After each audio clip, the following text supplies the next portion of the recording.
Alleluia, Christ is risen. I wish that I could be with you, that we could all be together this Easter Sunday, and that I could look out from the pulpit, from the Church of the Good Shepherd, and see you and listen as you respond. The Lord is risen indeed. Alleluia. As is good and right, and probably one of my favorite parts of Easter Sunday. I miss you all so much.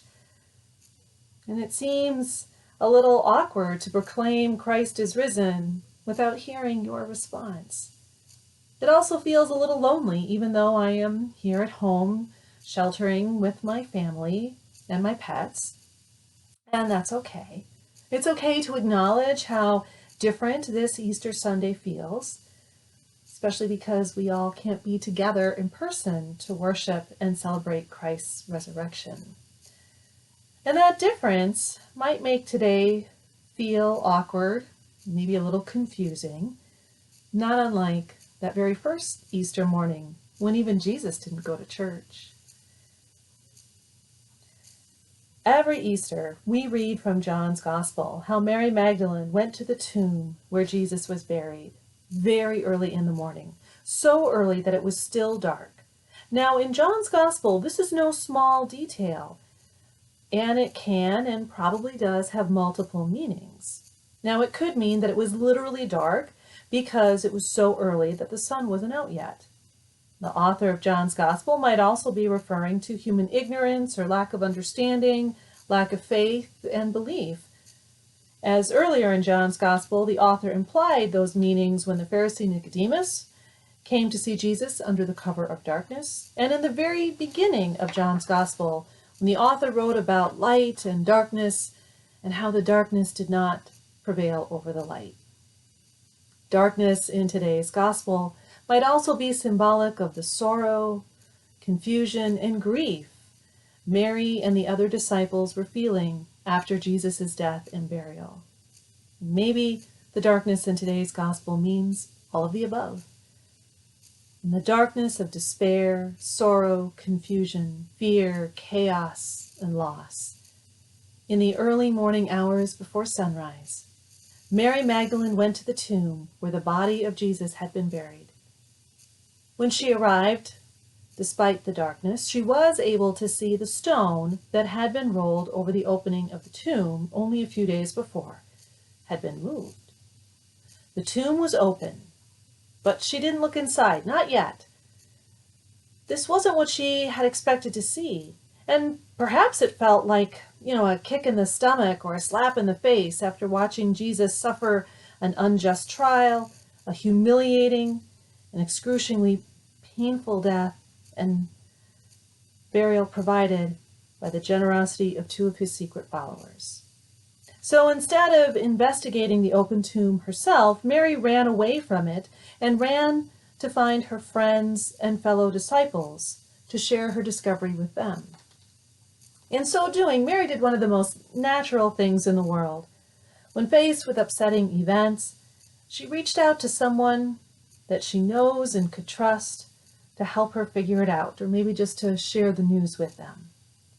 And it seemed Peter and another disciple, referred to in John's Gospel as the beloved disciple, believed her, because they took off running to the tomb.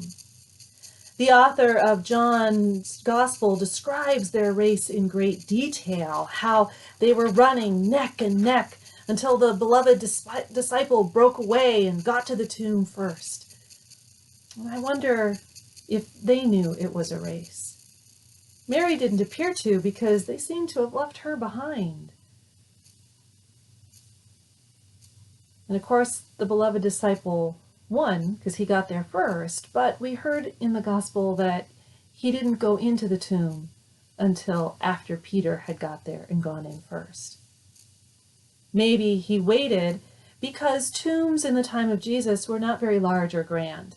The door or opening to the tomb was usually quite small, and it was located near the ground, so that you had to stoop down and crawl through the opening to get inside. And once you were inside, there was very little room to move around. You wouldn't even be able to stand up. All that was inside was a long, flat stone for the body, like was described in the gospel.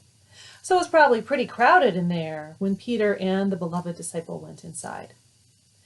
And once inside the tomb, Peter and the beloved disciple saw the linens that had been used to wrap Jesus' dead body lying undisturbed, as if the body had somehow just evaporated or disappeared.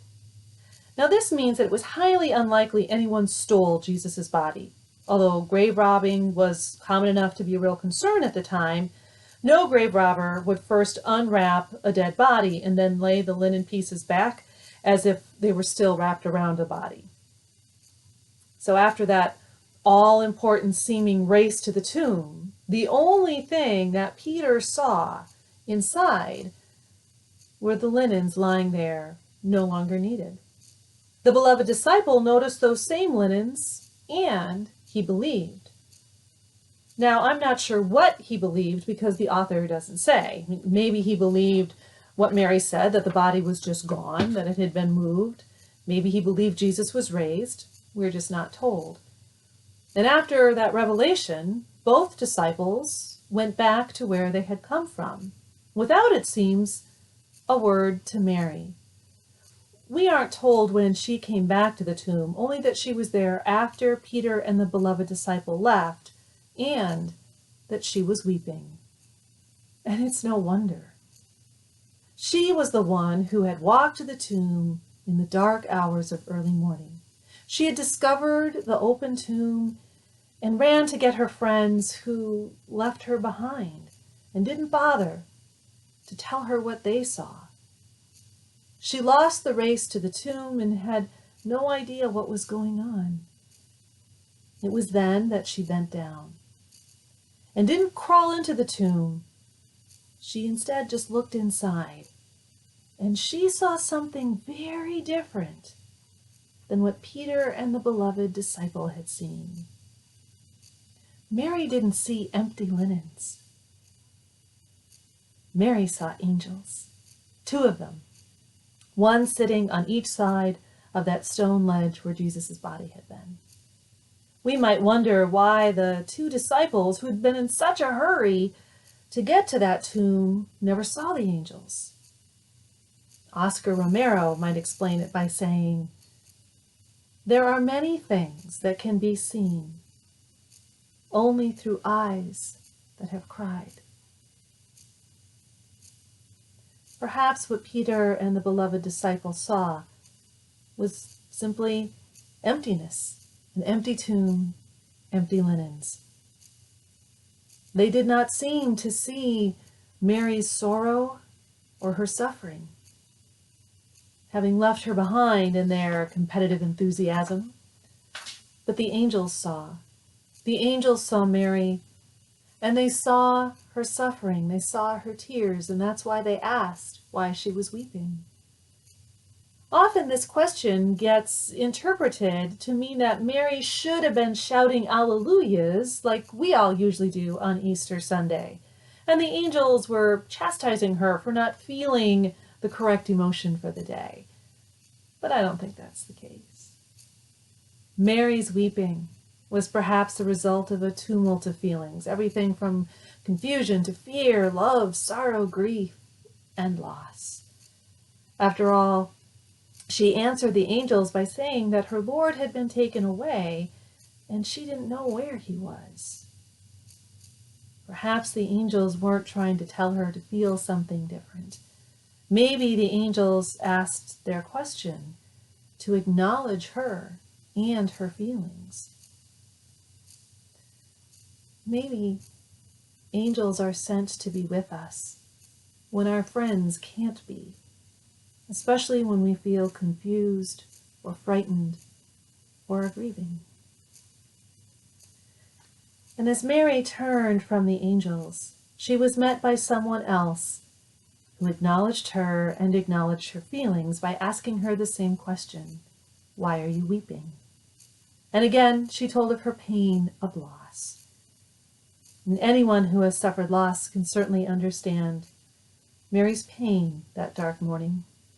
Loss of a loved one, loss of a job, loss of hopes or dreams, even loss of a beloved tradition. Anyone who has suffered such loss might even admire Mary for her strength to face her pain and to actually stay in that place of pain, attempting to work through it instead of just giving up and going back home. She was brave enough to face her pain. And she was the person in today's gospel that the risen Jesus called by name, which transformed that moment from one of sorrow to one of joy. That's when Mary saw her teacher and her Lord. At that moment, even if the sun hadn't risen yet, there was light. And that light was in Mary's eyes, in her heart, in her mind, and in her soul. Sometimes, as Kate Moorhead writes, we must move through our tears to find joy.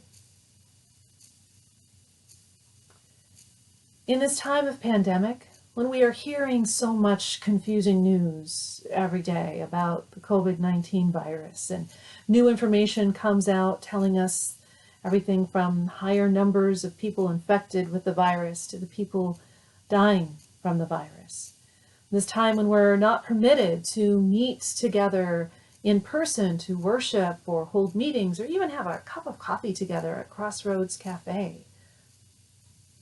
And when we do go out in public, we see people wearing masks, and we hear about people losing jobs and businesses. Mary Magdalene is exactly the apostle and the saint we need this Easter Sunday. While so many people like the disciples are racing each other to an empty tomb and empty linens, only to go back home and attempt to normalize without seeing what was really there, Mary Magdalene saw the risen Christ. And she not only saw and believed, she encountered what today is all about, resurrection life. And it is Mary, the one who wept, that Jesus told to go and tell his disciples that he is risen, making her not only the first apostle, she was, in that moment, the church, the whole church on earth. Now, it's a common mistake to think that Easter is the end of the story that began on Palm Sunday, or maybe even as far back as Christmas. But the end of that story was on Friday, when Jesus died and was buried. That was the end. No one except God could do anything after that. Easter Sunday is the beginning of something new. It is God's new beginning in this world that God created. And instead of wiping it out with a flood or a fire to start over from scratch, God is doing the amazing, slow, powerful work of redeeming this world and all of us. Now, part of the awesomeness of resurrection is that it is born from humanity's pain. And that's why it can be mistaken for an ending. But from loss and endings, God creates new life. Resurrection life. Life that redeems, restores, forgives, and heals. The COVID-19 pandemic has brought quite a few endings. And I hear a lot of fear that our world will forever be changed by these endings. Some say our churches are never going to be the same. Others say it's the economy that will forever be changed, or our schools, or colleges, or universities. Others say it's the medical system. Still others say it's our politics.